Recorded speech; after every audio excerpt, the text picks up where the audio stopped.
Today I'm sharpening an ice chipper.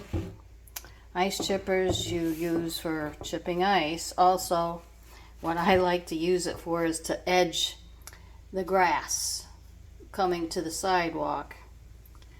Or, you know, a protection against snakes that are venomous. Just joking. You have these kind of knife stones.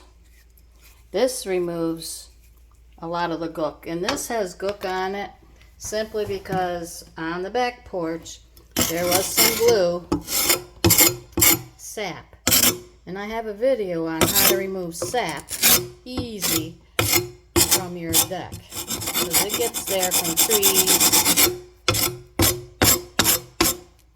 And it has a smooth side.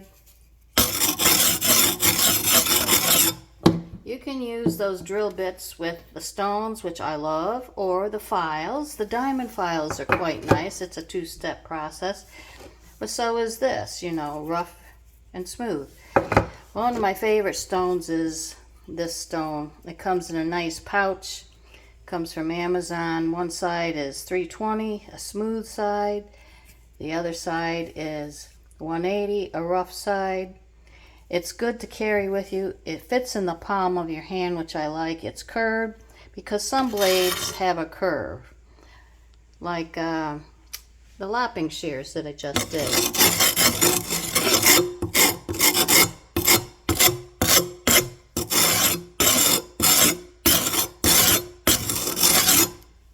You want to wet it.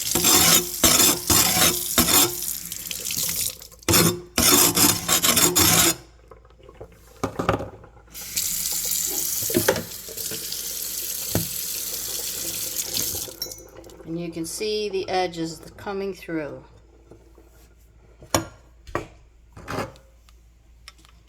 Taking the other side.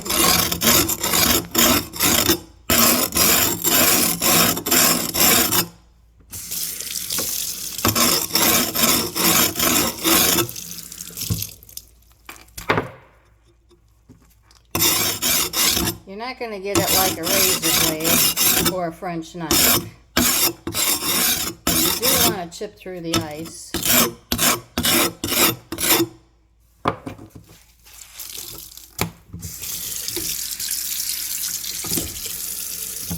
And there you can see the silver edge sharpened with this stone, my favorite stone. I'll leave a link in the more box below the title so you can see where to get it. And of course, you know, you can use whatever apparatus you like. Thank you for watching.